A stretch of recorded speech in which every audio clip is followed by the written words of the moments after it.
Welcome to the Deep Dive. We cut through the noise to get you the insights you need. Today is July 2, 2025, and honestly, it feels like we're right on the edge of this massive shift. I mean, think about transportation. It's completely changing. Exactly, and the big driver. Self-driving cars. No, these aren't just, regular cars with cruise control. We're talking sophisticated machines. Definitely. Packed with cutting-edge AI, advanced sensors, LiDAR, radar, high-def cameras.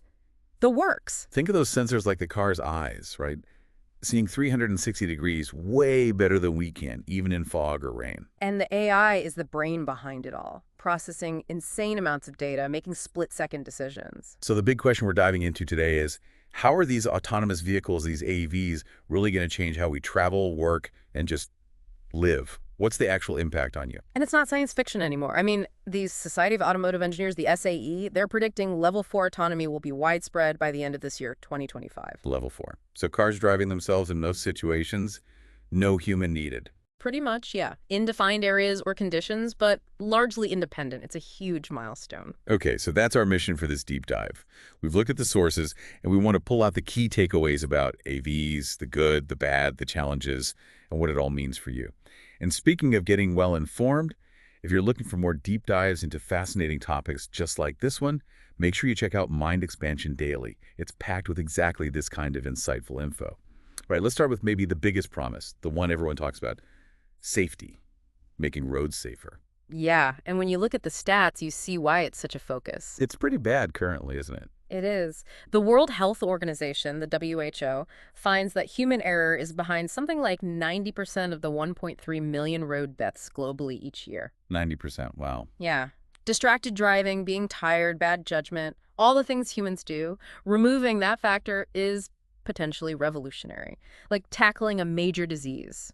So, if humans are the problem, taking the human driver out should theoretically fix it. That's the core idea, and the projections are pretty dramatic. AVs are expected to cut accidents by up to 80% by 2025. 80% reduction, that's incredible. Yeah. Because they can see things we miss, react faster. Exactly. Milliseconds. Way faster than any human reflex. They don't get distracted or tired. But how real is this now? Are companies actually doing this? Oh, yeah, definitely. Look at Tesla with autopilot and full self-driving. They've got tons of data. Right. And Waymo, that's Google's. Well, Alphabet's company. They've had fully driverless taxis running in Phoenix since 2023. Fully driverless. Yep. By mid-2025, they'd clocked over 20 million autonomous miles. That builds real-world confidence. And GM's Cruise is expanding its tests, too. And this isn't just a U.S. thing, right? I was thinking about places like Manila. Oh, absolutely. The potential impact is global. Because the Asian Development Bank said traffic congestion there costs their economy, what, $3.5 billion a year? $3.5 billion, yeah. AVs could help untangle that traffic and cut down accidents dramatically in those dense urban areas. How exactly do they help with traffic flow? Well, they follow rules precisely. They don't speed, they keep safe distances, they avoid aggressive moves. It just makes the whole system more predictable. More predictable, so safer. Exactly, and that's huge for pedestrians and cyclists too, especially in busy cities.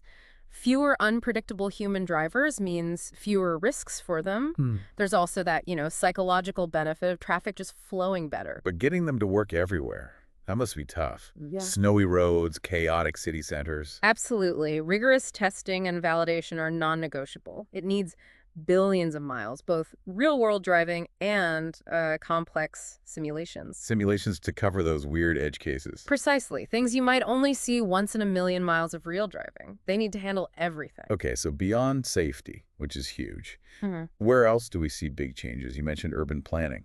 Yeah, this is where it gets really interesting, I think. Think about how much space we dedicate to parking. A lot, especially in cities. Right. In places like LA or Manila, it can be 20–30% of the land area. If cars can drop you off and then go park themselves efficiently or just keep moving in a shared fleet. We wouldn't need all those parking lots and garages. Exactly. Imagine freeing up that space for parks, affordable housing, businesses. It could fundamentally change the feel of our cities, make them more people-focused. That's a pretty exciting vision. And what about the environmental side? That ties in too. Fewer cars needed overall, potentially. A 2023 study from the International Transport Forum, the ITF, suggested shared AV fleets could cut the number of vehicles on the road by up to 30%. 30% fewer cars. That means less emissions, better air quality. Significantly. And the ITF also estimated those shared fleets could cut transport costs for users by maybe 40%, cheaper and cleaner travel. Okay, so you've got environmental benefits, cost savings for people. What about the wider economy? You mentioned that Manila congestion cost. Right, billions saved just from less traffic. Think about reduced commute times everywhere, people being more productive, less fuel wasted. Plus, there's a whole new industry growing. Jobs in AV tech, engineering, maybe even managing these fleets. Absolutely. And new kinds of urban planning jobs, too. And this links up with electric vehicles too, right? Perfectly. The IEA, that's the International Energy Agency, they projected over 15% of new car sales globally would be electric by mid-2025. AVs, especially shared ones, could really boost EV adoption. They make EVs more practical. So it's like a double win for the environment. AVs optimizing routes and EVs providing clean power. Potentially, yes, it's a powerful combination. The market growth sounds huge too. Statista's number was $400 billion by 2025. That's the projection. Massive investment flowing in. And think about ride-hailing companies like Uber and Lyft. Taking the driver cost out must be enormous for them. Estimates are up to 75% savings per mile. That could make ride-hailing much, much cheaper. More accessible for everyone. That's the hope. But, we also have to be realistic about the downsides. Okay, like what? Well, the environmental impact isn't all positive. Manufacturing these complex vehicles, the batteries, the sensors, has its own footprint. Right, mining lithium, producing electronics. Exactly. So we need really good, sustainable manufacturing and, crucially, recycling programs for when these vehicles reach end of life. It's the whole life cycle we need to consider. That makes sense. So, okay, immense potential, but definitely not a simple switch. What are the biggest roadblocks we still need to clear?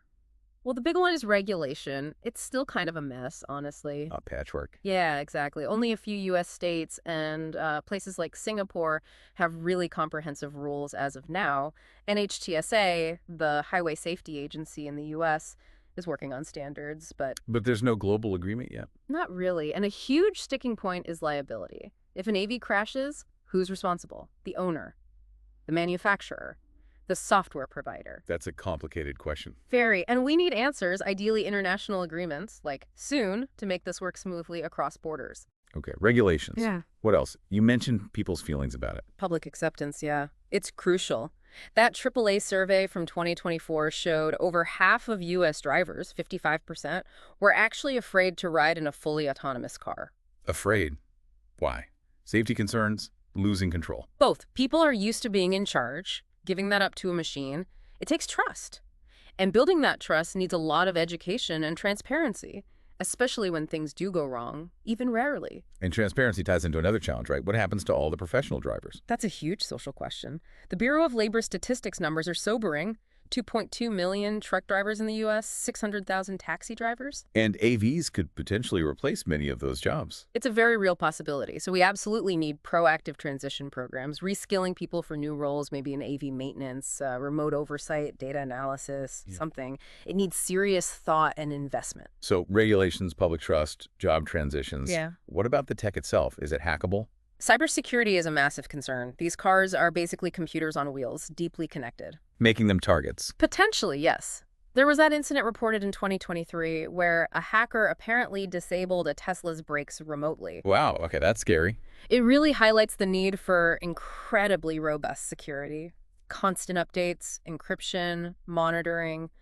It's an ongoing battle to stay ahead of threats. So, quite a few hurdles. How do we actually move forward then? What needs to happen? It really has to be a coordinated effort. Governments need to step up, set clear rules, safety standards, liability frameworks, data privacy protections. And invest in the right infrastructure. Definitely.